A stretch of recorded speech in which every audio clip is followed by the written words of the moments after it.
any more of this. Mindy Smith and Matthew Perryman Jones. Mom, I didn't say that. Yes, you did. As soon as the words came out of my mouth, I wanted to time travel. Maybe more of a time skip, back less than a second to the past and retract my 3 words. Forward-moving linear time can be so inefficient and exhausting. Now I'd need to convey more words to retract those 3. Wait, let me back up. What did you say then? I said coddled, not spoiled.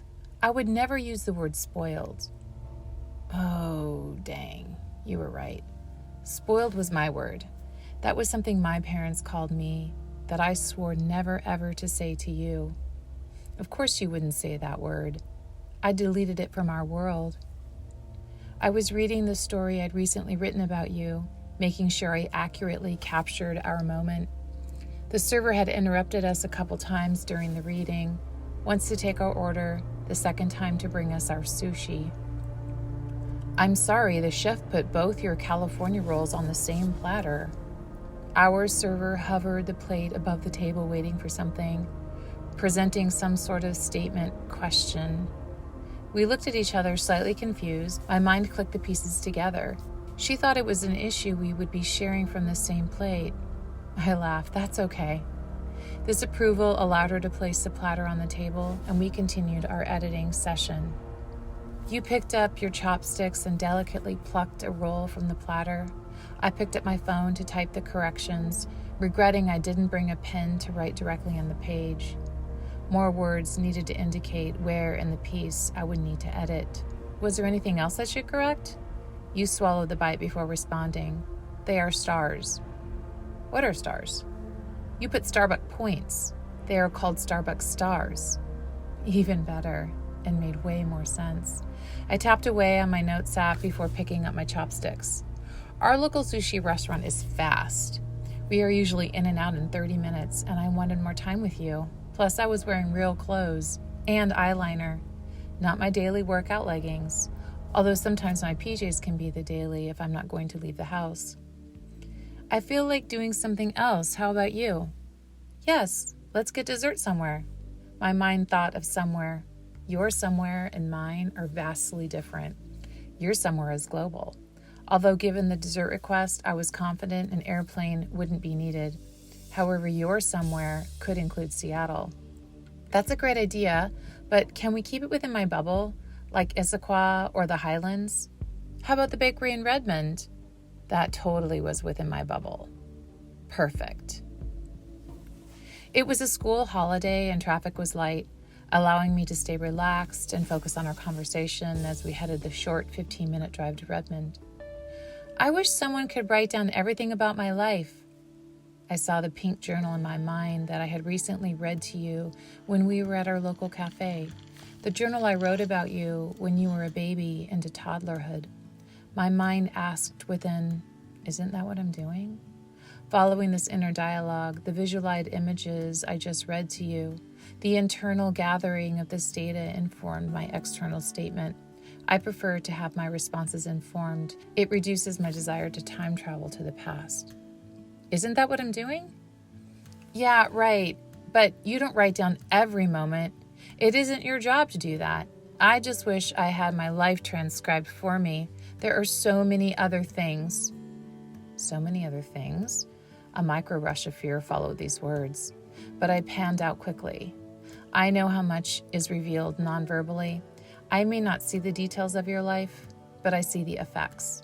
That's my job. You have started many journals even before you could write words, fragments of your life abandoned by you, not by me. I picked them up where they were discarded, under your bed or in your closet, and file them where I keep my volumes of journals.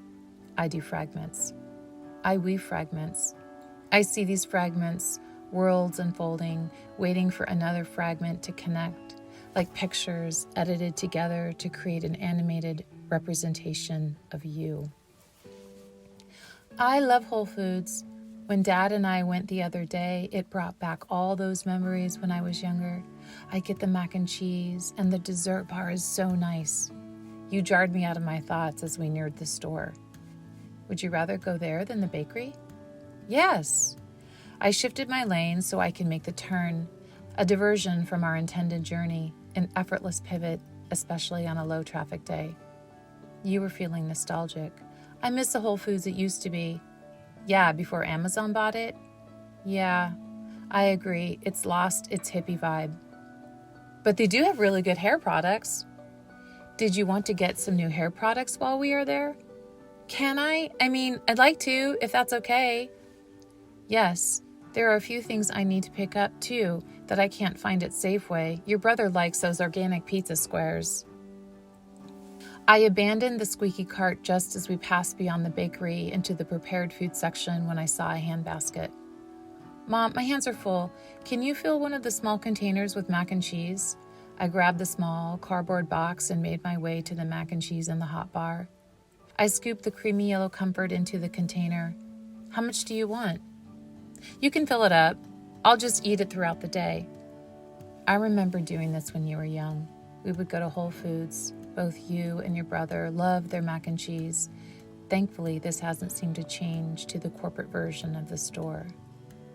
Maybe you haven't journaled every day of your life, but that doesn't mean you won't remember the moments that matter, the moments that represent so much more than if you'd remember every moment, because in the smallest of small, a world lives. I know your generation is worried about living in a sim, not sure what is real and what isn't. On a collective level, it's believing we are living in an illusion. This idea goes far back in time to Plato's cave allegory. In this cave, people were chained, facing a blank wall. Shadows were projected on the wall from objects behind them, illuminated by a fire. It's similar to the modern-day holographic theory. A hologram animates still images from different perspectives, creating a three-dimensional representation within a two-dimensional medium. People seek out all types of therapies to break free from the chains, to bust through the illusion, to dispel the hologram. Psychologist Carl Jung devoted a great deal of his work to developing shadow therapies. When doing shadow work, a common metaphor is used, peeling the onion. I often think of this metaphor when I'm cooking and dicing up my onions, the tears that come from the process, although I don't usually have tears because I use a mandolin. It's true I would shed tears if I took the time to peel all the layers away from the onion, and when I was done peeling all those layers away, I would be left with a mess of nothing. The point of the onion are the layers. The point of the still shots is the reflection of a dimension. We are only chained by our perspective of these still shots. This life is the point. The illusion is the gift. And your memories are being captured by you as we stood at the hot bar, remembering when it was a hippie Whole Foods, and by me in our precious moments we spend together. Like when we got home, curled up on the couch, and watched pottery throw down. The creators molding a world by their hands.